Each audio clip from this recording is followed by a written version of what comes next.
According to the Buddha's teaching, heart is the center of consciousness as well as the reservoir of consciousness, while the brain is the center of thoughts and thinking. In Buddhism, heart is referred to as Vinnaana-Vaththu. Vattu means the seed, where the Vinnaana, the consciousness, lies. Therefore, Vinnaana-Vaththu really means the seat of consciousness. Whatever we think with the help of the brain, we become conscious of by our heart. Brain is the center of thinking because we cannot think of things or beings without the memories of the past, without the knowledge that we call knowledge, means the sum total of memories retained in our brain cells. When you open up them to think of things and beings, whatever we think, because we are unenlightened beings, are defiled by our sentiments, our feelings, our prejudices. We like certain things and beings, and we dislike certain things and beings. While we ignore certain things and beings, or we are ignorant of certain things and beings to which we have no attention paid to. But whatever we think, when we like something, we get attached to it. The attachment or love for the thing is referred to by the activity of the heart. That is why love is always depicted by the picture of the heart. The ordinary beings consider heart is the center of love. Not only the center of love, but even hatred, even fear. When we hear some sound, sometimes we get frightened. And it affects the heart before it affects the brain. The fear originates in the heart and is recognized by the brain with the past experience. What that sound is, or what that appearance is. We get frightened, and later we recognize by using our rational thinking. With regard to this fact, the modern science and the Buddha's teachings are not in contradiction with each other. They don't oppose each other. There seems to be an agreement between the modern science and the Buddha's teaching about the capacity of the heart. In fact, I have read and gone through a website called socialconsciousness.com. Socialconsciousness.com. It has produced an article called The Power of the Heart. To understand the modern scientific attitude or scientific knowledge of the heart, better we go through some of the wordings in that particular article. It says like this: heart's electromagnetic field is 5,000 times stronger than the brain's electromagnetic power. Not only scientists, even the ordinary beings with their common sense can see that. Heart should be more powerful in its power, electromagnetic power, than the brain, because it is the reservoir of all our blood. It is a blood pumping machine. Blood contains a lot of minerals, iron, magnetism. Therefore, the heart is a magnetic center. not only magnetic center, electromagnetic center. Therefore, with regard to the amount of blood in the heart, it should be more powerful than the brain that contains comparably, compared to the content of the heart, very little blood. And that blood too has to be pumped by the heart. It goes on to say in this article, 50% of the heart cells are neural and form their own neural network. The intelligence of the heart. That means heart has neuron centers. Now, formerly we thought that only the brain contains neurons, memory cells. But now they have found out, the scientists have found out, that there are memory cells even in the heart. It came into light vividly after the modern heart transplant. The characteristics of the person who had donated the heart come to be the nature of the person who got that heart transplanted. His likes and dislikes come into the new person too. That means the heart has carried cells, memory cells, retaining the sentiment of or the memories or the ideas of the person who donated the heart. And the article further says, the heart produces hormones that diffuse throughout the whole body, helping to regulate biological functions. When our thinking is polluted, when there is anger, resentment, fear, jealousy, etc., with that bad thinking, the heart also becomes defiled. And the blood transmuted by the heart can lead to different diseases. Our ill feelings pollute our blood. Pollute our blood means pollute our heart.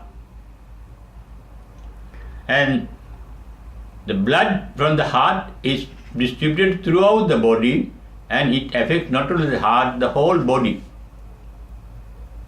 That is why the present psychosomatic diseases are referred to the effects of our heart based on our thinking. The article further says, the heart has direct neural connections to the emotional logic, its own neural connection. The heart has direct neural connection to the emotional centers of the brain and has its own logic, the wisdom of the heart. In fact, through experience we will realize our heart is wiser than our brain. Brain thinks, but the heart feels sense. Our intuition may not be in the brain but in the heart. Our genetic engineering may not be in the brain but in the heart. With genetic engineering comes the emotions of the ancestors, their thinking of the ancestors, their memories of our ancestors are preserved in our genes that form our blood groups. The article further says, the heart receives information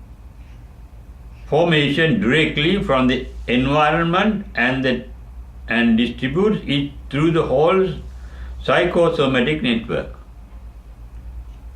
Heart gets affected by our environment. Heart gets frightened through certain events and incidents in the environment. And the people in our surrounding can pollute our heart, or please our heart or displease our heart. And those sentiments have their own effect in the whole body. That is how That is what the modern medical science has discovered. To have an open heart, this says, is to be fully awakened and truly alive. Enlightenment is not a factor of the brain. In fact, according to Buddha's teaching, brain stops bringing our thought process, bringing out our thought process. Because we cannot think without the brain cells retaining memories. What happens at the enlightenment, according to Buddha's first paean of joy, Pitivakya, it says, Visankara Gatam Chittam. The thinking process ceases after the enlightenment. Why? Enlightenment cannot take place when there is attachment, resentment, or unattendance, non-attention.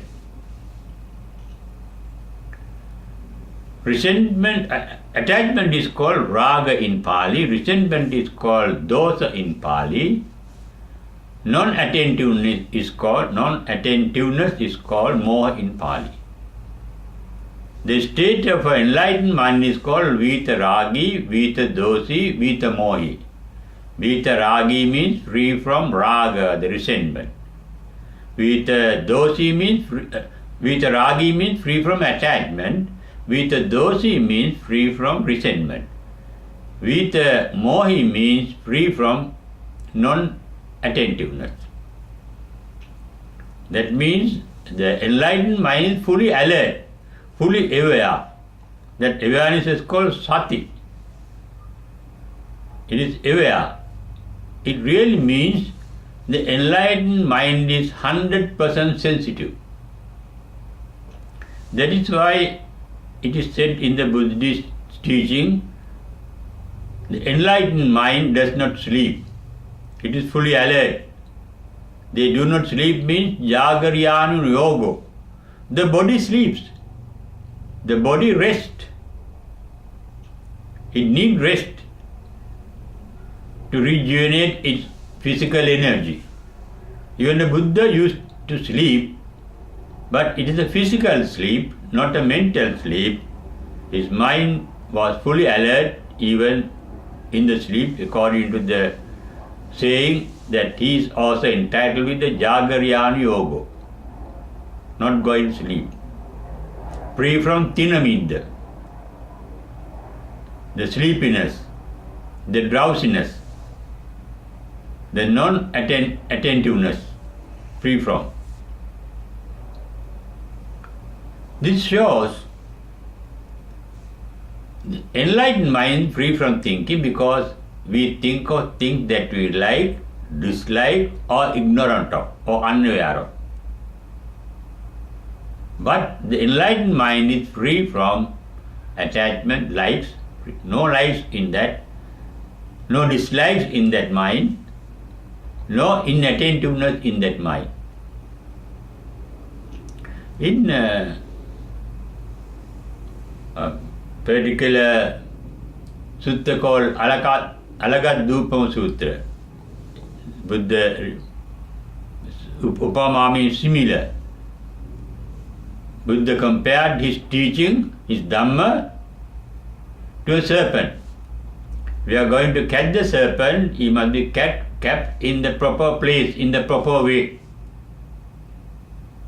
If you catch the serpent by the belly or by the tail, it will turn back and bite your hand.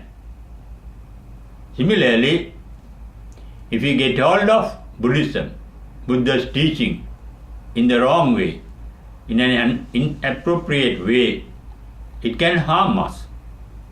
Therefore, Alagadupama Sutra means use Buddhism in the proper way. And in advising his own disciple, Buddha said, after enlightenment, a lot of people speak good of me, praise me. Lot of people give me lot of offerings, presentations.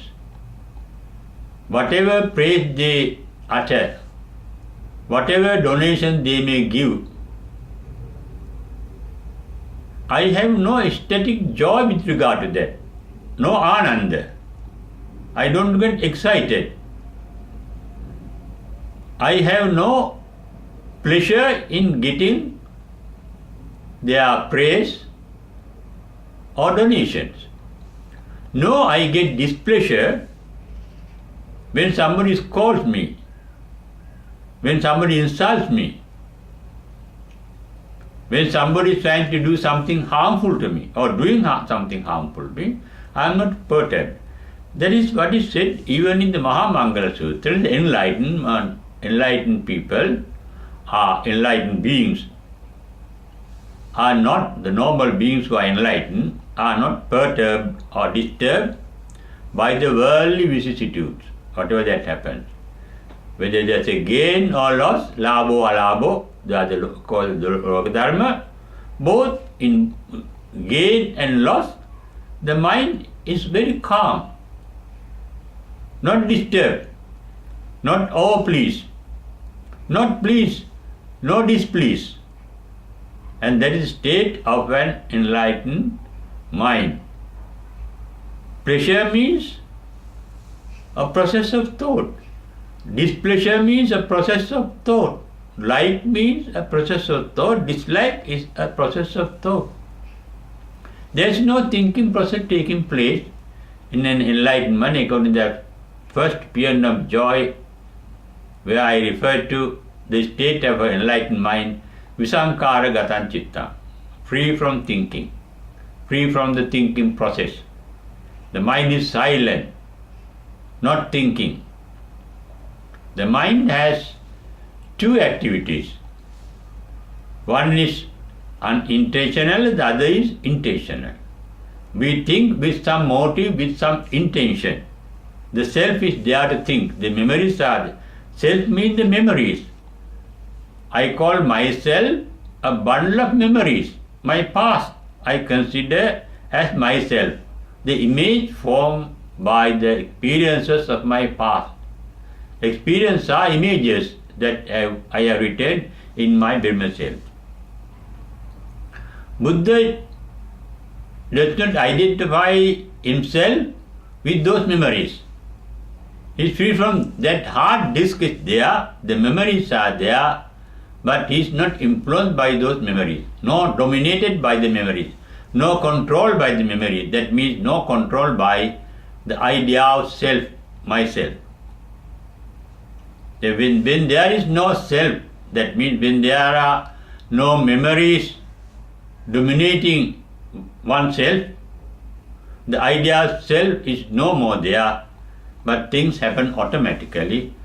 Sensation is an automatic happening. Thinking is a deliberate happening. No thinking, but there is sensation, sensitivity is there, but no feelings. Feelings can be pleasant or unpleasant. No feelings in the Buddha. Sukha, dukkha, adukkha, asukha, even neutral feeling, there is no feeling in the Buddha. Feelings are caused by the magnetic element. The heart that we referred to at the beginning is a center of electromagnetic forces of the body. Electromagnetic power of the body. It is the main electromagnetic center. And Buddhas are not functioning by electromagnetism of the heart, because after enlightenment there is no magnetism in the body, in the mind, in the neuron system. No, their neurons are worked by electricity but not by electromagnetism. That is why it is indirectly said in the Aganya Sutra, they have Patavi, Apo, Tejo, no Vayo. Vayo means vibrating power, moving power, no movement. That mind is stable. Yatinda Kilo Patavin Sitosya as said in the Ratana Sutra. stable mind, established mind. They go straight, they do not move. Ujjupattu panno. Riju means straight. No vacillation, no moving, no deviation. They just go straight without taking sides. No likes, no dislikes, no ignorance. Therefore, they can go forward. And this is the type of the mind that the enlightened can experience. It is wrong to say experience. There is no experiencer, there is no self in the enlightenment. There is only an experience, but nobody experiencing. This is what happened at the enlightenment. There was an insight, but there is no Chakkumudapadi, it says metaphorically. There arose the eye, that means there arose the sight, seeing. But there is nobody seeing, only seeing is there. Only wisdom is there. Only knowledge is there. Knowing is there. Jnanam udapadi. Wisdom is there. Panya udapadi. Vidya udapadi. Realization of the truth is there. The Four Noble Truth, realization is there. And enlightenment is there, but nobody enlightened. That is what is said even by the Reverend Buddhaghosa in Visuddhimagga. Atti Nibbhuti, there is a Nibbana, Nirvana. No Nibbhoto, there is nobody who has attained Nirvana. Nobody enlightened there. There is no self in the Nirvana. There is no self means there is no even feeling in Nirvana. To feel something, there must be somebody to feel it. And Nirvana make a chemical change in our blood system. Our entire blood system get free of electromagnetism. Electricity is there, but free of magnetism. Therefore, entire nerve system works with electricity without magnetism in it. It is the magnetism that vibrates or that changes, that vacillates. Therefore, we can say there is no contradiction between the Buddha's teaching regarding the heart and the modern scientific foundings regarding the heart. In fact, the path to Nirvana is purifying the heart. All our prejudices, the feelings, our likes and dislikes. Kama Chanda is our likes. Kama Chanda, likes are called Kama Chanda, latent likes. We have a certain taste for certain things and beings, and those tastes are preserved in our heart. That was experienced by the modern doctors after the heart transplant. For example, I have viewed a radio program on the BBC that went on for about 1 hour regarding the heart transplant. One lady got a heart transplant. After the heart transplant, when she was fully cured, while she was driving, she was passing a Kentucky Fried Chicken shop. And all of a sudden, she got an urge to stop and buy chicken nuggets. She had never eaten chicken nuggets earlier. And at that particular moment, she got a strong attachment and likeness, a taste for chicken nuggets. Thereafter, whenever she passes a Kentucky Fried Chicken, she used to buy chicken nuggets. Later, she has found the person who donated his or her heart to her was fond of chicken nuggets. In another incident, a person who got a heart transplanted had never written poetry before the heart transplant. But after the heart transplant, he started writing poetry. Later, he has found out that the person who donated a heart to him was a poet, writing poetry. There was another incident. After the heart transplant, a person started playing musical instruments. But before the heart transplant, he had never played any musical instrument.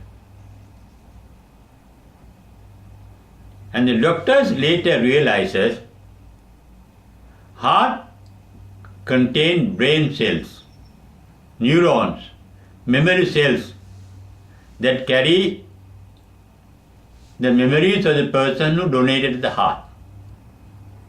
They are affected. Like we have the memories of our ancestors coming through the genes in the heart. We have the animal instinct in ourselves. We have the savage instinct in ourselves. We become violent like savages and animals, like serpents. Genetic injury ensures those are the result of the memories retained in our blood cells. We have certain physical qualities too of our parents and ancestors. In fact, our entire brain is based on the pattern of the brain of our ancestors. Our human body, our human form, we have inherited from the ancestors. The birds, they have their natural instinct coming from their blood, coming from the genetic engineering, how they build nests. How can the fish swim just after birth? How can a baby cow jumps and walk just after birth? How can birds fly? How can they build nests? That is genetic engineering. The blood, genetic engineering are carried by our own blood that we have got from our ancestors. And that blood is grouped in a greater scale in our heart than in any part of the body. Therefore, the heart has become the real dominator of our activities. We are dominated by our heart. Our anger is in our heart. The brain contains only memories of our enemy. But our anger, our cruelty come from the heart. The heart gets activated. The animal tendency, animal memories, savage memories, uncivilized memories, jungle memories, our heart get opened up with those memories of the brain by even remembering or hearing or thinking of what the enemy has done. So is our love. It is a genetic engineering. It is a natural instinct. How we love the opposite sex, how we get attached to the opposite sex. It is something natural. Therefore, heart carries our natural tendencies. In the article of the website I referred to at the beginning, it says about 50% of the cells in our heart are neural, carry memories. It shows we are controlled not only by our memories of the brain, but also by the memories of the heart. Buddhist meditation is to observe what is happening in our heart and in our brain and in our mind. Several yogis who practice meditation have told me when they start meditation, after some time, they can see an interrelation between their brain and the heart. And the modern scientists too have found out there is a communication, intercommunication between the brain and the heart. Even with regard to rebirth, it shows the fact that the heart receives impulses, thoughts from the brain. Brain is the thinking center, thought center. The last thought gets cropped up in the brain after the heart dies. It functions. It's no more functioning. The death of the heart, according to the modern science, happens first, and the death of the brain happens later. Medically, death means death of the brain, not the heart. Even after the death of the heart, under certain surgeries, doctors have found out there is life in the brain. Near-death experience shows to that fact. Therefore, our heart dies first, stop breathing, stop pumping blood, heart is dead, and there is no receiving set for the last thought of the brain. And there is a miraculous nature of the nature.